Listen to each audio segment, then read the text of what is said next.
Shivamogga smart city slab ಕುಸಿದ ಪ್ರಕರಣಕ್ಕೆ ಸಂಬಂಧಪಟ್ಟಂತೆ ಟಿವಿ9 ರಿಯಾಲಿಟಿ ಚೆಕ್ ಬಳಿಕ ಅಧಿಕಾರಿಗಳು ಎಚ್ಚೆತ್ತುಕೊಂಡಿದ್ದಾರೆ. ಮೃತನ ಕುಟುಂಬಸ್ಥರಿಗೆ ಪರಿಹಾರ ವಿತರಣೆ ಮಾಡಲಾಗಿದ್ದು ರೈಲ್ವೆ ಇಲಾಖೆಯಿಂದ 5 ಲಕ್ಷ ಪರಿಹಾರ ವಿತರಣೆ ಮಾಡಲಾಗಿದೆ. ಟಿವಿ9ಗೆ ಈ ಸಂದರ್ಭ ಮೃತ ಮುತ್ತಪ್ಪ ಪತ್ನಿ ಧನ್ಯವಾದವನ್ನು ಅರ್ಪಿಸಿದ್ದಾರೆ. ಸ್ಮಾರ್ಟ್ ಸಿಟಿ ಕಾಮಗಾರಿ ಬಗ್ಗೆ ಟಿವಿ9 ವರದಿ ಪ್ರಸಾರ ಮಾಡಿದ್ದು, ಕಳಪೆ ಕಾಮಗಾರಿ ಬಗ್ಗೆ ಟಿವಿ9 ವಿಸ್ತೃತ ವರದಿ ಪ್ರಸಾರ ಮಾಡಿದ್ದು, ಟಿವಿ9 ವರದಿಯ ಬಳಿಕ ಎಚ್ಚೆತ್ತಂತಹ ಇಲಾಖೆ ಈಗ ಮೃತನ ಕುಟುಂಬಕ್ಕೆ ಪರಿಹಾರವನ್ನ ಕೊಟ್ಟಿದೆ. ಶಿವಮೊಗ್ಗ ಸ್ಮಾರ್ಟ್ ಸಿಟಿ ಸ್ಲ್ಯಾಬ್ ಕುಸಿದ ಪ್ರಕರಣಕ್ಕೆ ಸಂಬಂಧಪಟ್ಟಂತೆ ಅಧಿಕಾರಿಗಳು ಪರಿಹಾರ ವಿತರಣೆ ಮಾಡಿದ್ದಾರೆ. ರೈಲ್ವೆ ಇಲಾಖೆಯಿಂದ 5 ಲಕ್ಷ ಪರಿಹಾರ ವಿತರಣೆ ಮಾಡಲಾಗಿರೋದು. ಈ ಬಗ್ಗೆ ಮುತ್ತಪ್ಪ ಅವರ ಪತ್ನಿ ಧನ್ಯವಾದ ಅರ್ಪಿಸಿದ್ದಾರೆ ಟಿವಿ9ಗೆ.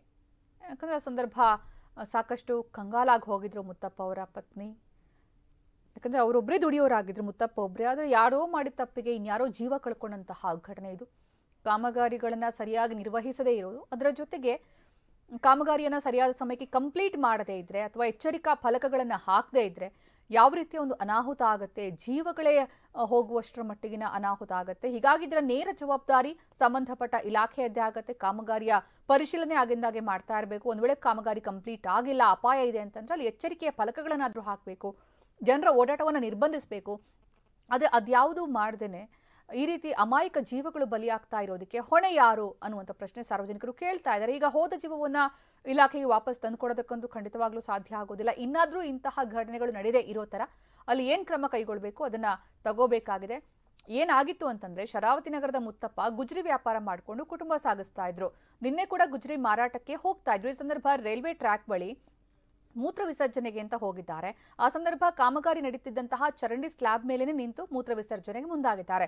ಈ ಸಂದರ್ಭ ಏಕಾಏಕಿ ಆ ಸಿಮೆಂಟ್ ಸ್ಲ್ಯಾಬ್ ಇದೆಯಲ್ಲ ಅದು ಕುಸಿದು ಹೋಗಿದೆ. ಕೆಳಗೆ ಬಿದ್ದ ಮುತ್ತಪ್ಪನ ಮೇಲೆಯೇ ಸ್ಲ್ಯಾಬ್ಗಳು ಬಿದ್ದಿವೆ. ಈ ಸಂದರ್ಭ ಜನರ ಕಣ್ಣೆದುರೆ ನೋಡ್ತಾ ಇದ್ದಂತೆ ಮುತ್ತಪ್ಪ ಜೀವ ಬಿಟ್ಟಂತಹ ದಾರುಣ ಘಟನೆ ಇದು. ಹೀಗಾಗಿ ಈ ಒಂದು ಘಟನೆಗೆ ಸಾಕಷ್ಟು ಆಕ್ರೋಶ ವ್ಯಕ್ತವಾಗಿತ್ತು. ಇನ್ನು ಮುತ್ತಪ್ಪ ಅವರ ಪತ್ನಿ ಜೊತೆಗೆ ನಮ್ಮ ಪ್ರತಿನಿಧಿ ಬಸವರಾಜ್ ಯರಗಣಗಿ ನಡೆಸಿರುವಂತಹ ಮಾತುಕತೆ ನೋಡೋಣ ಬನ್ನಿ.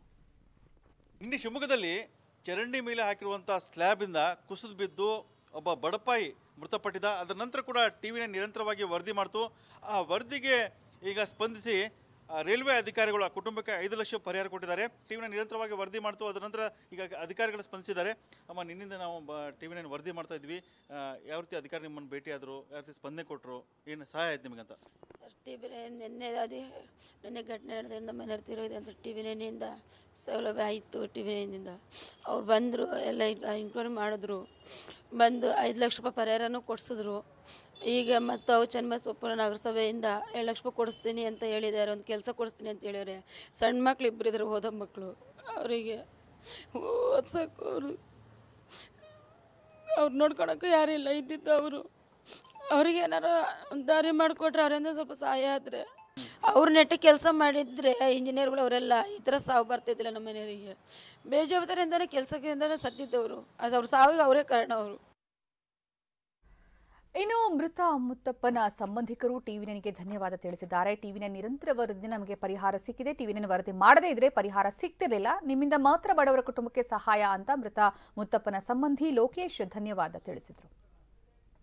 ನಿನ್ನೆ ಘಟನೆ 29ನೇ ತಾರೀಕು ಮಧ್ಯಾಹ್ನ 11:00ವರೆಗೆ ಈ ಥರ ಘಟನೆ ನಡೆದಾಗ ನಮಗೆ ಬೆಳಿಗ್ಗೆ ಸ್ಪಂದಿಸಿದ್ದು ಟಿವಿ9 ಅವರು ಬಂದು ಬೆಳಿಗ್ಗೆಯಿಂದನೂ ನಮ್ಮ ಕಷ್ಟಕ್ಕೆ ಸ್ಪಂದಿಸಿ ಅವರ ಫ್ಯಾಮಿಲಿಗೆ ಒಂದು ನೆರವು ಕೊಡೋಕ್ಕೆ ಅವ್ರ ಹತ್ರ ಶಾಸಕರ ಹತ್ರ ಎಲ್ಲ ಮಾತಾಡಿ ಅವ್ರಿಗೆ ಏನು ಪರಿಹಾರ ಬೇಕಾದನ್ನು ಕೊಡಿಸ್ತಿದ್ರು.